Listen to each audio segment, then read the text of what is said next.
Idiom and phrases में हमारा first idiom है आज का, that is hit the big time. Hit the big time का मतलब होता है कि भाई you just becoming eminent, famous हो गए आप, सक्सेसफुल हो गए हैं, ठीक है, हिट द बिग टाइम। हमारा नेक्स्ट है आज का, that is rags from riches. Rags word जो आया है वो रेक पिकर से आया है। रेक पिकर वो होते हैं जो कूड़े में से कूड़ा उठा के ना छांट छांट के थैली ले लेते हैं, वो अपने हिसाब से चीज़ों को उठाते हैं, कूड़े को उठाते हैं बेसिकली, तो उसी से आया, रेक पिकर से ही रेक बना है।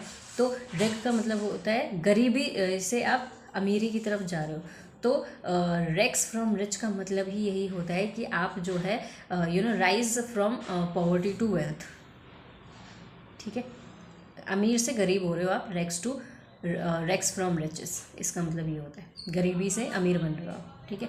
हमारा नेक्स्ट है आज का, that is no time to lose. SBI clerk examination is round the corner, so we have no time to lose. हम भाई सांस लेने की फुर्सत नहीं है, टाइम नहीं है वेस्ट करने के लिए बिल्कुल भी। Time is money, time is precious, no time to lose, ठीक है। हमारा नेक्स्ट है आज का, be a far cry from.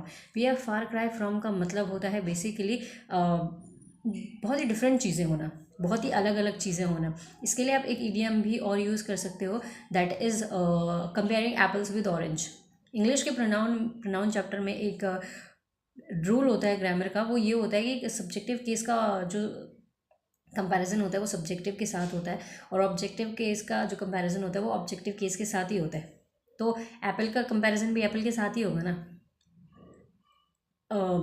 Orange का कंपैरिजन ऑरेंज के साथ ही होगा ना, एक लड़की का कंपैरिजन एक लड़की के साथ ही होगा ना, है ना।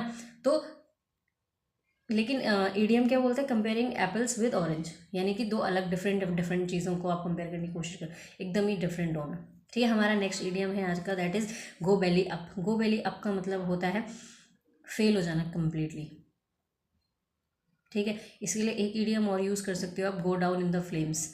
फ्लेम एकदम नीचे ही चली गई हैं, ठीक है, लपटें एकदम नीचे ही हो गई हैं, तो फेल हो गए आप एकदम से, ठीक है। हमारा जो नेक्स्ट ईडीएम है आज का, that is head in the clouds. हमारा दिमाग जो है बादलों में घुस गया है, तो हेड इन द क्लाउड्स का मतलब होता है कि बहुत ही अनरियलिस्टिक इम्प्रैक्टिकल आइडियाज़ हमारे दिमाग में आ रहे हैं। कई बार हम बोल देते हैं ना अपने फ्रेंड्स में, बैठे होते हैं तो क्या खाली पुलाव पका रहा है, क्या ऊट पटांग बातें कर रहा है। ऊट पटांग चीज़ें हमारे दिमाग में जब आती हैं, अनरियलिस्टिक इम्प्रैक्टिकल चीज़ें जब आती हैं, उसको बोलते हैं head in the clouds, okay.